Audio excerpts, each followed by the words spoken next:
গল্প সবরের আলো। রোকেয়ার জীবনটা সহজ ছিল না। মুসলিম পরিবারে জন্ম, ছোটবেলা থেকেই নামাজ রোজা, হালাল হারামের শিক্ষা। বিয়ের পর ভাবলো স্বামী রাশিদই হবে তার জান্নাতের দরজা।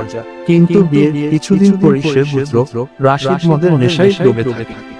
প্রতিদিন রাত করে ফেরা, ঝগড়া, মাঝে মাঝে মারধর। প্রতিবেশীরা বলতো ছেড়ে দাও ওকে। কিন্তু রোকেয়া আল্লাহর কাছে কেঁদে কেঁদে দোয়া করত, হে আল্লাহ, ওকে হিদায়াত দাও। এক রাতে রাশিদ বৃষ্টিতে ভিজে ফিরল, জ্বর নিয়ে বিছানায় পড়ল। রোকেয়া সারাদিন ওর সেবা করলো, কোরআনের আয়াত পড়ে মুখে ফু দিল। সেদিন চোখে জল নিয়ে রাশিদ বলল, তুই কেন এত ভালো? রোকেয়া হাসলো, কারণ আমি জানি আল্লাহ বদলাতে পারেন যে কাউকে।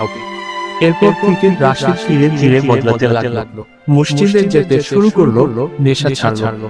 আজ তারা জনে মিলেই 5 ওয়াক্ত নামাজ পড়ে আর সংসারে শান্তির বাতাস বইছে।